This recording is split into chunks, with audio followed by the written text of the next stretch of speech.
ሳመር ማለት እዩ ጅጁና አትዩ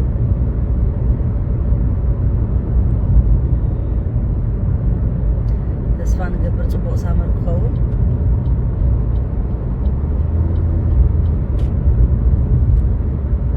አርእስትሪኹም ኣለኹም ብዛዕባ ንእሽተይ ነገር ክዛረብ ደልየ እዚኣ ኮሜንት ተጻሓፈትለይ ኣብ ዝሓለፈ ናይ ዝገበርክዋ ፕሮግራም ወይ ድማ ተዛረብኩላ ብዛዕባ እዛ ናይ ትብል ዝነበርና ኤርትራውያን ትብል ፕሮግራም መስለኒ በኣ ተጻሒፋ ኣላ ኣብ ውሽጢ ቅድሚኣ ግን ሓንቲ ከመተሓሳሰብ ክህብ ዝደሊ ኣስላም ደቂ ተባዕትዮ ኣለኹም ብውሽጢ ትጽሕፉለይ ወይ ትመልኡለይ ከዓ ተህዲድ ምስ ተህዲድ እንዳገበርኩም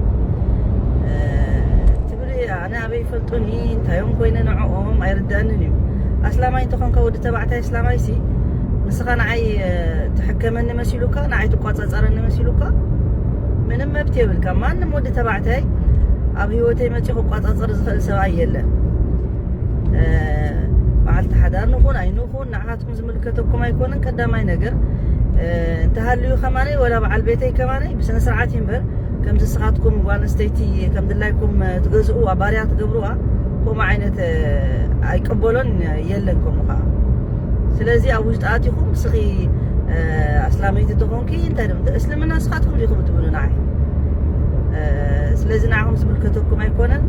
እንኳን ዶ ተመሊሰ ክድውለልኩም ከዛረበኩም ከማኻትኩም ዓይነት ኣነ ዕድመይ ሙሉእ ምስ ተቓለስክዎም እዩ ስለዚ ክትህሉ ኣብ ጥቓይ ከማነ ኣይደልን እየ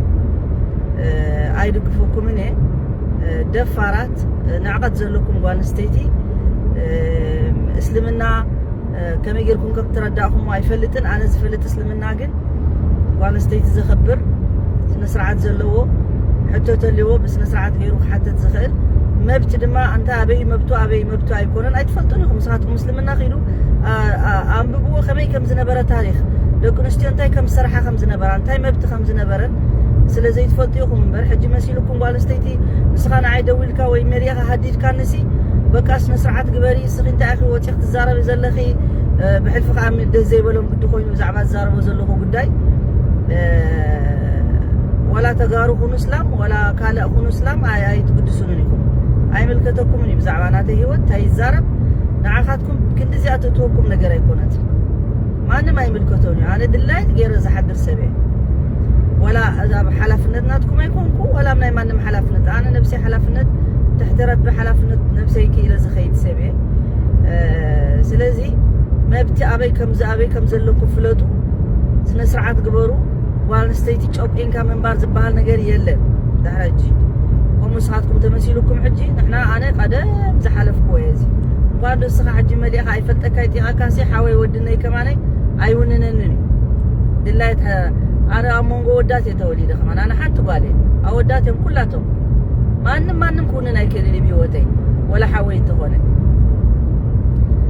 ሓሳበይ ኣኽቢሩ ስነ ስርዓት ገይሩ እንድሕር ኣቕሪቡኒ ዘኽብሮ እምበር ጓል ኣንስተይቲ ስለ ዝኾንኩ ኣነ ንሱ ብልዕለይ ኮይኑ ክፀቕጠኒ የለን ከምኡ ዝበሃል ኣይሰርሕን እሱ ንዑ ድማ እስልምና ከዓ ጓል ኣንስተይቲ ንጓል ኣንስተይቲ ዘኽበረ ክቡር ንጓል ኣንስተይቲ ዘሕሰረ ሕሱር ተባሂሉ ረሱል ስ ሰለም ኢሉ ማ ኣሃነሁና ኢላ ከሪም ማ ኣክረመሁና ኢላ ከሪም ወማ ኣሃነሁና ኢላ ለኢም ኢሉ ኪዱ ኣንብቦ ኪዱ ረሱል ስ ሰለም ከመይ ነይሩ ምስ ደቂ ኣንስትዮ ተትፈልጡ ከመይ ፅቡቕ ነይሩ ጣዕሚ የኽብር ጓል ኣንስተይቲ ስርዓት የቐረባ መብታ ኣኽቢሩላ ይኸይድ እዚ ዘካፍኡ ሽሙ ገለመለ ገዲፍኩም ናይ ብሓቂ ረሱል ስ ሰለም ጓሉ ክትመፅእ ከላ ከማነይ ጠጠው ኢሉ ተሲኡ ቦትኡ ናቱ እዩ ኮፍ ዘብላ ነይሩ ተዛሪብናሉ ኢና ብዙሕ ድርሱን የልዕል ነይረ እዚ ሕጂ ሓድሽ ዝከታተል ዘሎ ይመስለኒ ውሽጢ መሊዩሲ ተኣዛዚኻ እምበረይ ደውልለይ እዋ ኣነ ዘይበትከለይ ዝዓበደ በለ ምን እዩ ሓደ ሰብኣይ ኣነ ዘይበትከለይ ዝዓበደ እዚኦም ሰበይትኻ ተላትካ ኪድ ሰበይትኻ ድላይካ በላ ሳ መሰላ እዩ ድላያ ክትብልካ ትስማዓካ ትቀበለካ ኩሓፈካ ናታ ጉዳይ ኣባይ ግን ከምዚ ዓይነት ዲክታቶራት እንኳን ኣብ ህይወተይ ኣብ ጥቃይ ክትቀርቡ ከማን ደስ ኣይትብሉ እዚኣ ሓንቲ እያ ሓበሬታ كا نتخم السدد وقبلك إن دقيرة جيم بقول جيرو سمع خون خيري يبصح خوني أي فلطيتي هو كن نقر من قد خالقتهم كم سلزلوا بزحات كم زي نايبعلهم ما بتزلوا يمسلم أصلا ما يسلزوا خونسي كذي أصلا ما يتخم يجرا خميلات وتست الزارب ما انتهتوا كمان ما بتجيبوا كان عيتوا قطع صارني ولا عبد الله ماكينة نزور دلاي مس دلاي نزارب حتى يملكتك حتى يتوقع أنا حلال حرام فنيته